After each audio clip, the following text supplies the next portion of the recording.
पार्वती माँ ने भोलेनाथ को पति रूप में प्राप्त करने के लिए बड़ा कठोर तप किया है। जब तपस्या से भोले बाबा प्रसन्न हो गए तो भोले बाबा ने विवाह के लिए हाँ किया और यहाँ पर भोलेनाथ मैया पार्वती के विवाह की तैयारियां चलने लगी।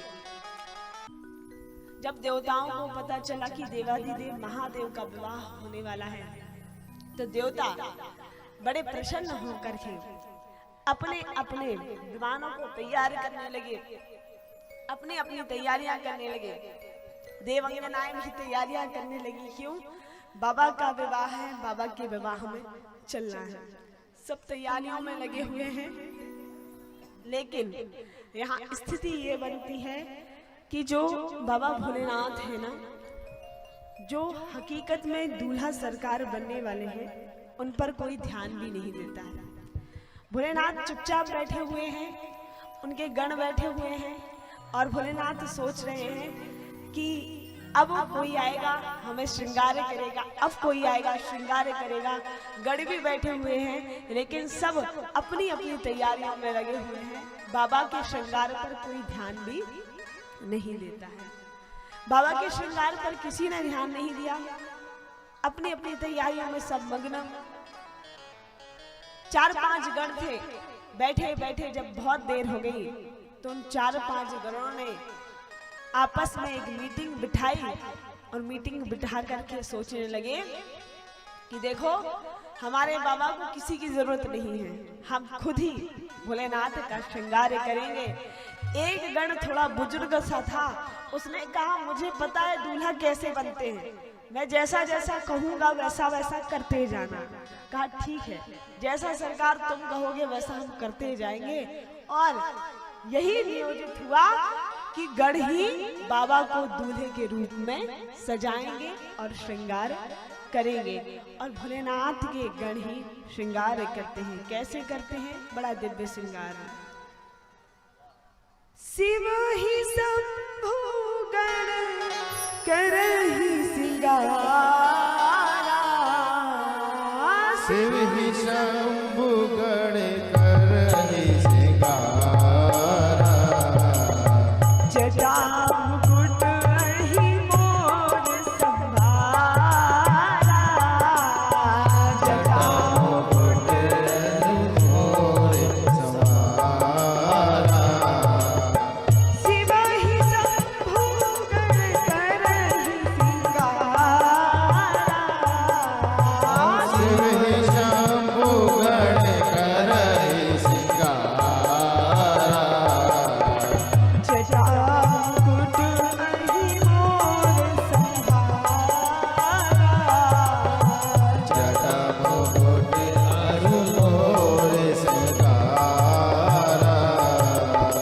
श्री राम जय राम, राम जय जय राम, सिया राम जय राम जय जय राम, सिया राम जय राम, सिया राम जय राम। भोलेनाथ के गण ही बाबा का श्रृंगार करने लगे और एक बार जोरदार जयकार बोलिए उमापति महादेव की जय हो। अब देखिए, उसने कहा मुझे पता है दूल्हे सरकार कैसे बनते हैं। कहा हाँ बताओ। कहा सबसे पहले तो दूल्हे के शरीर में पाउडर लगाया जाता है। एक ने कहा हमें पता है कहाँ से पाउडर मिलेगा। कहा हाँ जाओ लेके आओ। तो पता है ये क्या करता है? ये दौड़ लगा करके गया कहा? सीधे शमशान। और शमशान में अभी अभी एक चिता जली थी जिसकी ताजी ताजी भस्म थी।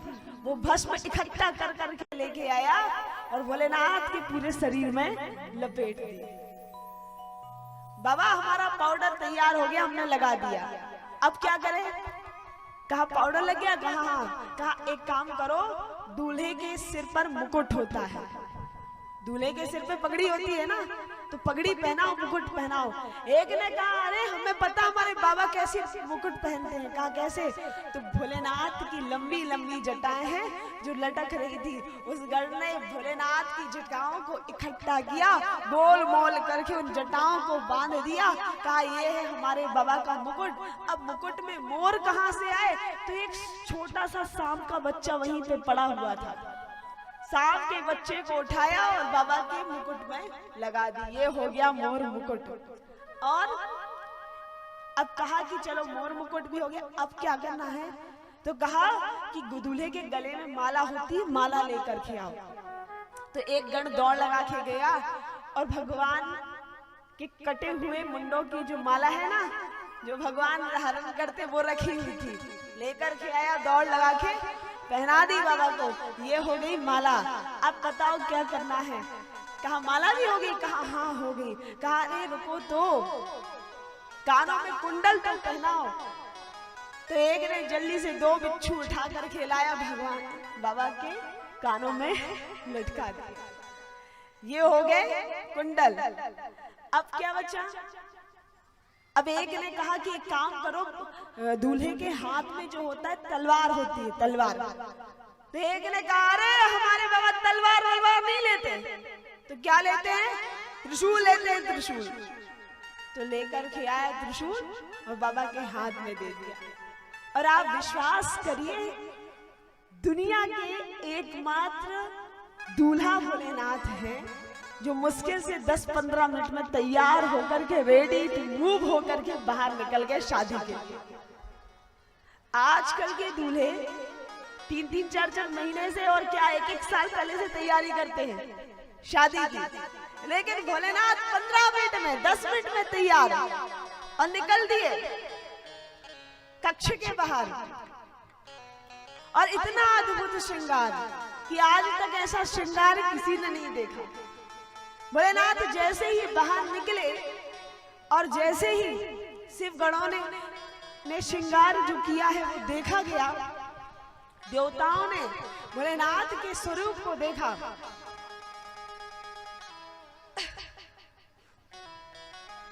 तो भोलेनाथ के स्वरूप को देखते से ही देवता क्या करते हैं?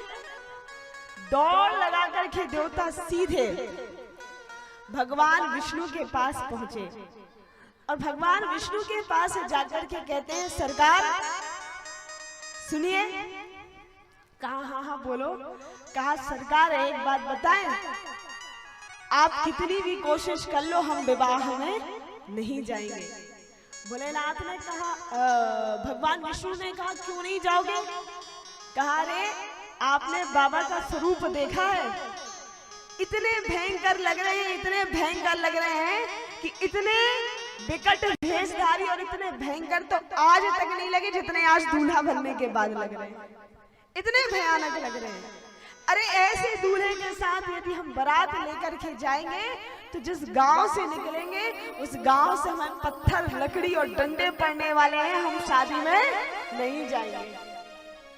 जैसे ही कहा कि हम शादी में नहीं जाएंगे भोलेनाथ की, तो भगवान विष्णु ने कहा देखो देखो भैया है तो देवाधिदेव महादेव, जाना तो पड़ेगा, हम सभी देवताओं के देव हैं और उनको कोई समझा तो सकता नहीं, एक रास्ता है। कहा क्या? कहा आप लोगों को उनके साथ नहीं जाना ना तो मत जाओ, अकेले चले जाओ। कहा मतलब?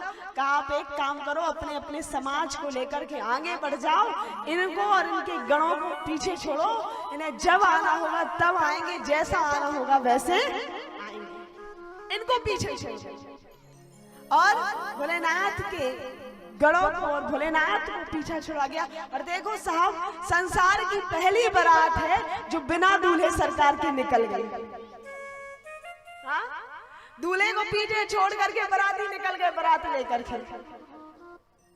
सब देवता अपने अपने समाज को लेकर के निकल गए, पीछे बचे सिर्फ बाबा भोलेनाथ और मुश्किल से उनके 3-4 गण। अब जब भगवान भोलेनाथ की चलने की बारी आई तो भोलेनाथ ने गणों से कहा चलो चलते हैं। गणों ने कहा ठीक है, नंदी पर विराजमान हुए और जाने लगे भोलेनाथ। अब जब जा रहे हैं भोलेनाथ तो देखो क्या होता है। थोड़ी दूर चले, भोले बाबा ने कहा कि वीरभद्र इधर आओ। कहा हाँ महाराज बोलिए। कहा वीरभद्र तुम्हें ये नहीं लगता कि हमारा समाज बड़ा छोटा है? देखो सामने जो देवताओं का समाज जा रहा है, इतने बड़े बड़े समाज लेकर के जा रहे हैं, हमारा समाज बहुत छोटा है। सरकार वो तो है, क्या किया जाए? कहा जैसा आप आदेश करें। तो भोलेनाथ विचारते विचारते बोलते हैं कि वीरभद्र एक काम करो। कहा क्या? कहा देखो दुनिया के जितने भी शमशान हैं और उन शमशानों में जितने भी भूत प्रेत हैं ना, सबको आमंत्रण दो और सबको कहना बाबा भोलेनाथ का विवाह है और विवाह में चलना।